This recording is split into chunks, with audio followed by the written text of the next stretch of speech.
They must have looked like ancient aliens, those fallen angels. Then they started begetting it on with human women, making giants, mighty men of renown. Their bones are still in the earth, and when people start using those to mess with genetics, they'll call it life. But don't hold your breath. It isn't life, it's living death. They'll tell you that it's most humane, but once you're marked, you're not the same. Remember this as we Godot4it.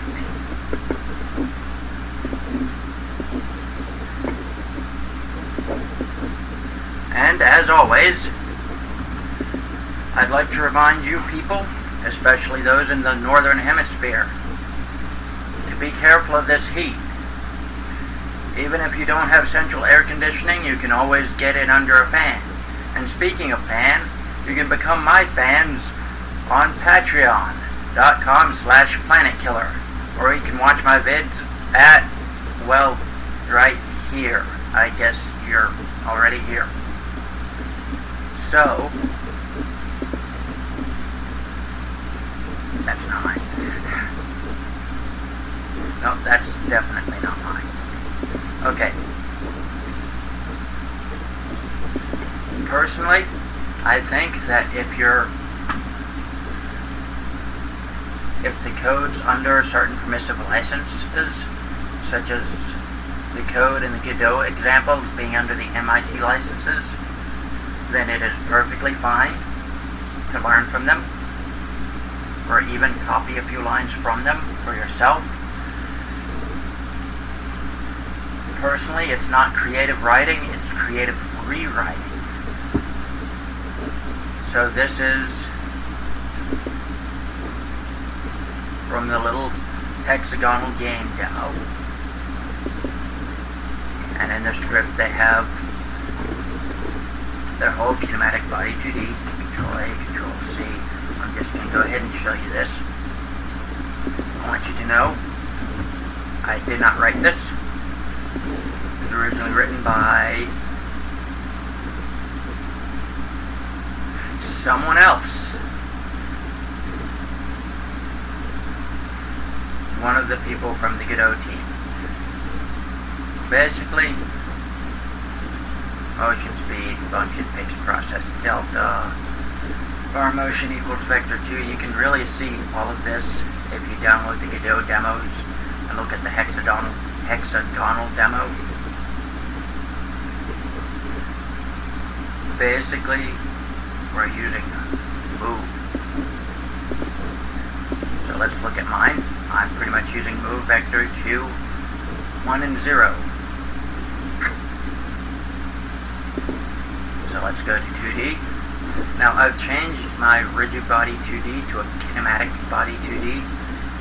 If you're writing a script and you change your nodes from one type to another, you'll want to write in extends whatever the new node is. I put in extends kinematic body 2D. Otherwise you get an error, and errors are bad, okay? So our character moves to the right fairly quickly. So let's do scene, project settings, and we'll go to the input map. We already have up, down, right and left.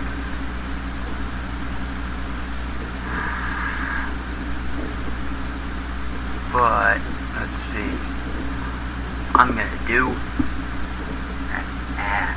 I'm going to add one. So under action, we put in, let's see, W underscore. Let's just do WKEY. Capital W and KEY. And then we do this plus thing here. If you click on the X, you can delete it, but we'll hit the plus thing and we'll click on key, and it says press a key. So we'll press the W key and we'll press OK.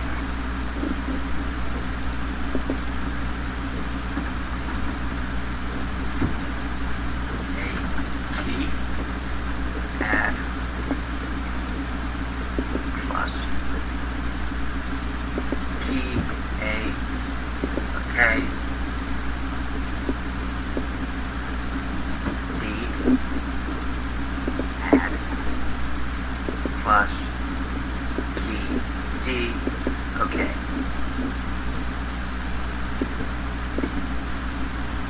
S, add, plus, S, okay. Because I kind of like using the WADS keys. I call them WADS keys because they're all together in a WAD. Yeah, I know that was a bad joke. But we have our keys. We go back to script. Yeah, let's stop the process. I'm going to do C or E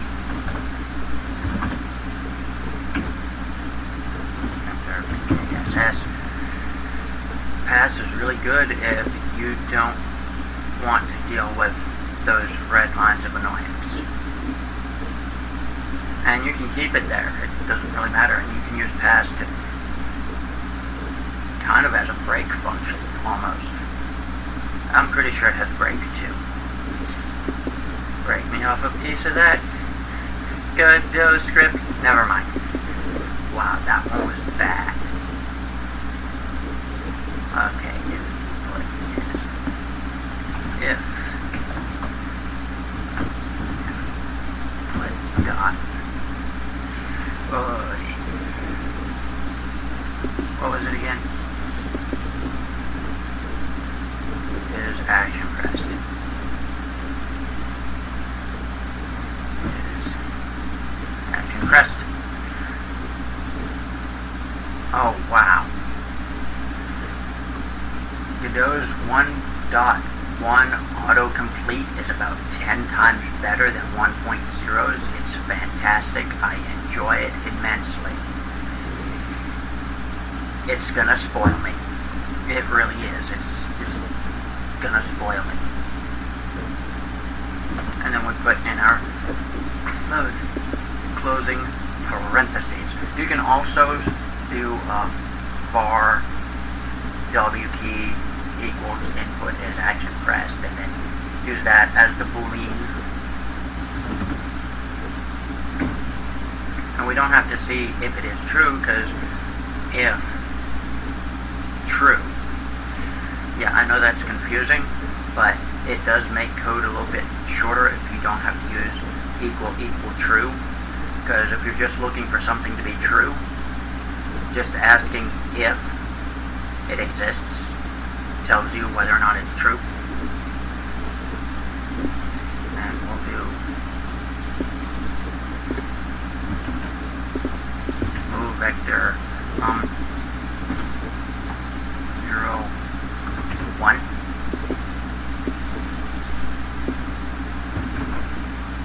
Got that. Control C.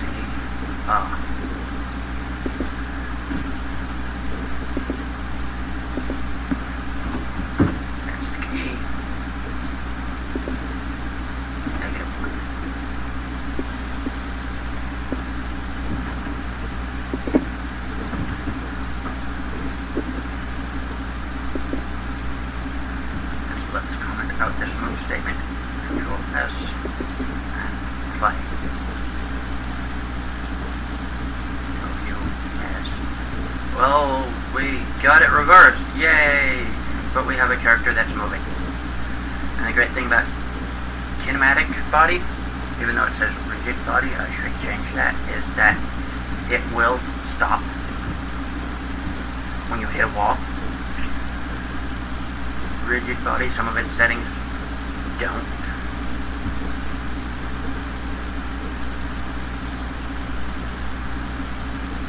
Huh.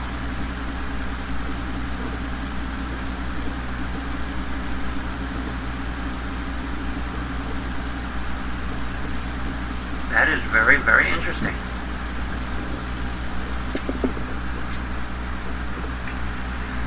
I don't know how to fix it, but it is very interesting if you noticed what happened there. Basically, I walked halfway over a tile that I should have been walking anywhere over. Yep, it's little bugs like that which really make my day. Let's do A, D,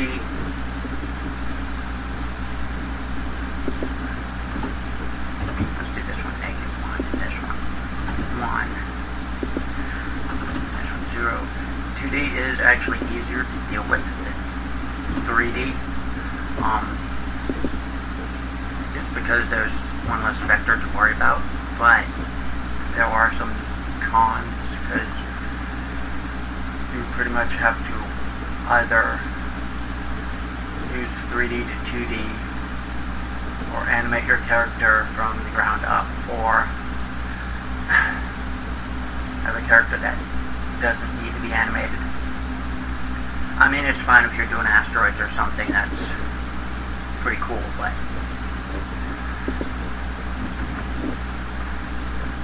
doing a character that needs to be animated, oh good, we got the left and right correct, is a bit annoying.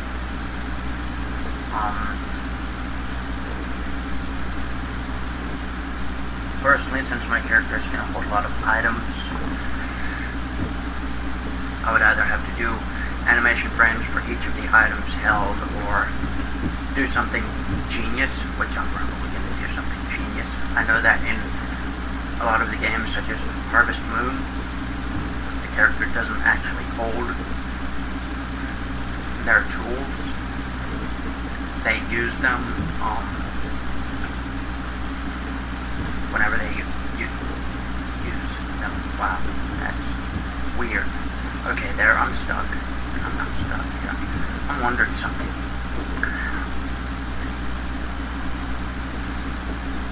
Just to see what will happen. Let's do 2D, grab the on map. Let's grab some ground. It's groundbreaking. Never mind. Now let's try this out. Now see, it's so easy to get this to okay. Well, our collisions are a bit off with our tile map. See, this is why I kind of wish that they just allow me to view the collisions. There might be a setting somewhere. I'm going to have to figure that one out. Or ask on the forums. And now, usually on forums, you may or may not get an answer. And on the Godot Engine IRC channel, you may or may not get an answer. There's some tips on how to get an answer on IRC. First, when you get on the Godot Engine IRC channel, it's hashtag Godot Engine, all lowercase, all one word. You don't just jump in and ask your question. You say hello first, and you wait a bit, and you read what everyone's doing. And if someone needs help and you can suggest some help, then do so. And ask your question, especially after you've said hello to everyone. And if it doesn't get answered, wait a bit. They could be busy with something. Keep checking back every so often.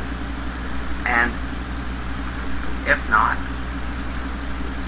then wait an hour or two and maybe ask it again. But always say hello and be helpful. And everyone will be more likely to answer your question, especially if they know an answer to your question. Now, I am going to have fun fixing those collision errors. And I don't know exactly where they lie, whether they lie with man, I'm tired of my rigid body. Not my rigid body.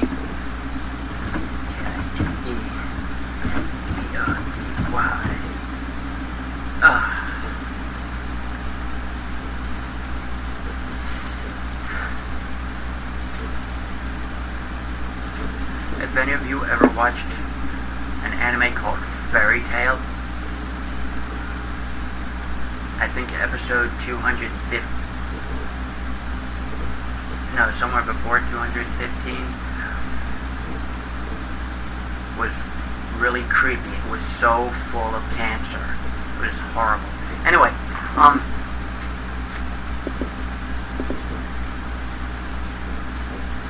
so I'm gonna have fun fixing those collisions. I don't know where they lie, whether it's with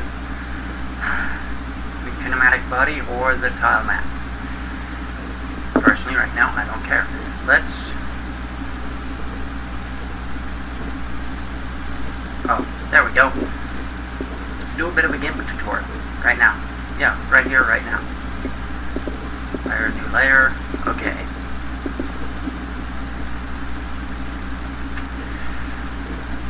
Let's create something rocky. We're not going to do anything too major or impressive. But let's just, something to note about GIMP. Saddle brown is a really good brown color. You can put in the names of colors, put in different letters just to see what pops up. Here's something else you should know. A, B, C. Enter. Yes, you can put in 3 characters. That'll give you triple pairs. Hey, that's a nice color. Okay. A.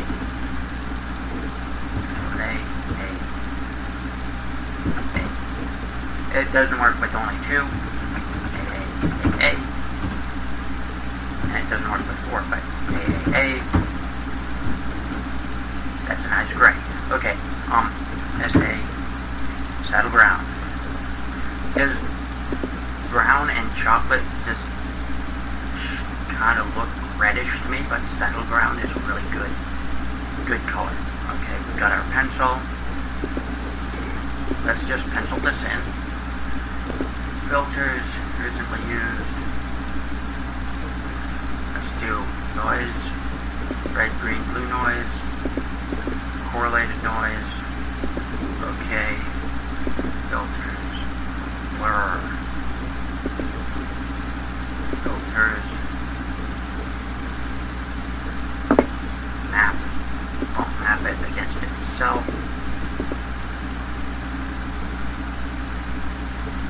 Yeah.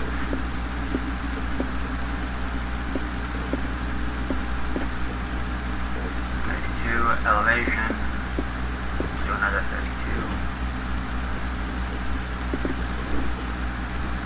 We don't really need anything too awesome looking, but let's do filter, map, make seamless. Control S to save it. File. Export as. Now, if I was actually doing something worthwhile, I'd use this grid and draw it in personally. Maybe use some references from other video games. But right now, I really don't care. So, let's duplicate this. Let's make this Control A.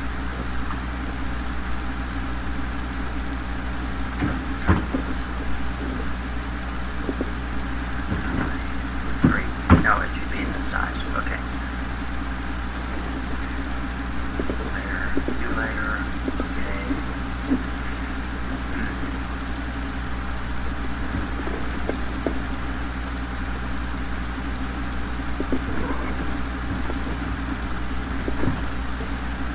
Now we'll draw this in.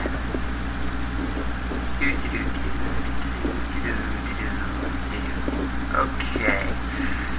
Now let's make this 25.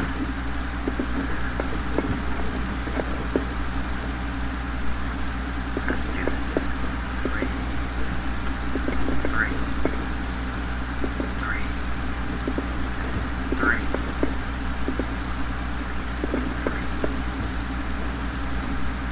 3, 3. Now Control and Shift can help you if you need to put in lines. Let's grab this.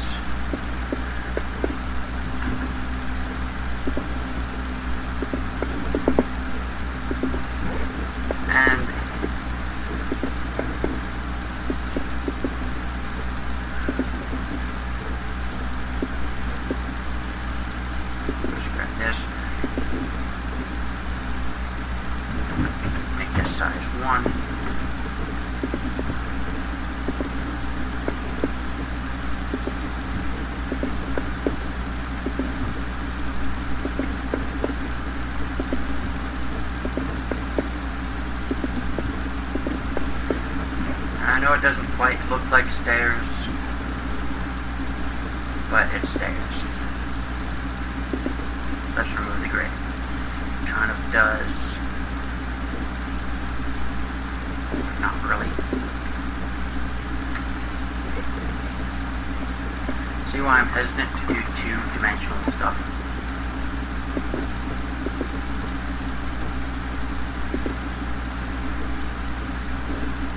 Filters. Map. Bump map. This. Invert. And OK. That looks a little bit better. Control S to save. And then we export as steps. Export. So we got the resources. Tile test. Theme. Add a couple items. Click on these arrows to minimize these, and then we have this one named wall. And we load the texture as wall. Let's grab the shape. Let's use the new rectangle shape 2D. 2D or not 2D.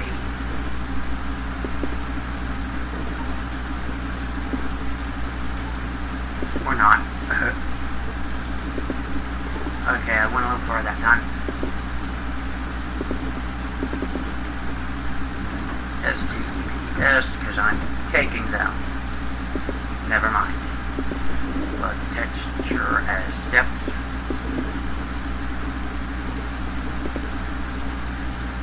And we'll clear that. Okay, now.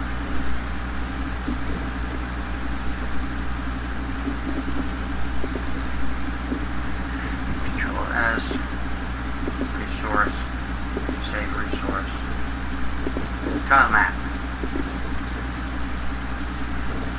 1, 2, 3, 4, 5, 6, 7, 8.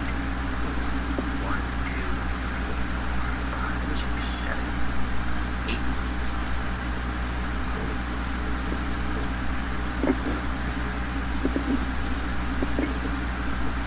Wow. You know what, now that I look at it, there's some pretty good steps, if I do say so myself. Let's put 2 in, just because, you know what, no, let's put 3 in. They're that awesome.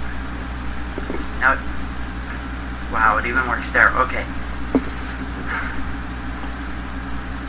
Normally I do a bit more to make it look a bit more up, but it doesn't matter. Wow. We have a two-dimensional game, and we can go from these steps. I still don't know why that's doing that, but we can go up and down these steps,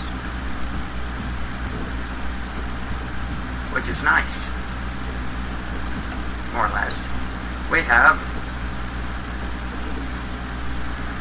I hesitate to call it a mountain.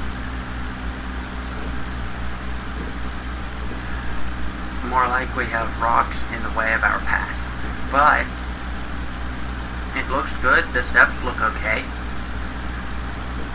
We got ourselves collisions and our steps, and we're moving around. Man, I am going to so enjoy figuring that out. I might actually ask someone for help. But those steps actually do look pretty good. For, like, what? 5 minutes doing 2 textures? Not even that. So, I'm going through this script. Control A, Control C, Control A, Control B. Extends rigid body 2D. It used to be a rigid body 2D, but now we extend. Kinematic body 2D. We all know about the member variables. I like how it adds a few little notations. We created a function, character move. If input is action pressed W key, move vector 2, 0, negative 1. That basically tells the game that it is a vector 2 that it needs to move that many spaces up.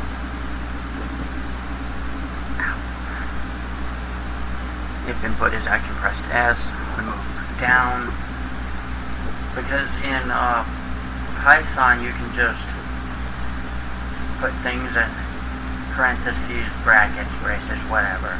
It'll figure it out. Here you have to tell it it's a vector 2, which is kind of similar to C languages, but it's not that big a deal.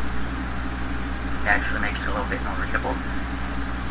And if you learn nothing about coding from me, learn that you should comment your code. I don't do it, and I wish I did.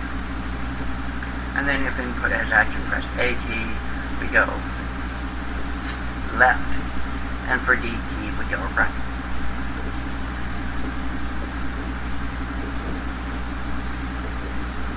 And pass will pass the function if there's nothing in it. You can pretty much leave that in there or use it if you have an if statement. And then use pass similar to break. And then we have function fixed process delta. We're printing the self get position because originally I had sized up my node 2D and my sprite was very small, and it looked like it disappeared, but it was only the size of a gnat. I mean, I really had to look for it. If you use get global position, you can get the global position. Get position, I think, gets the local position.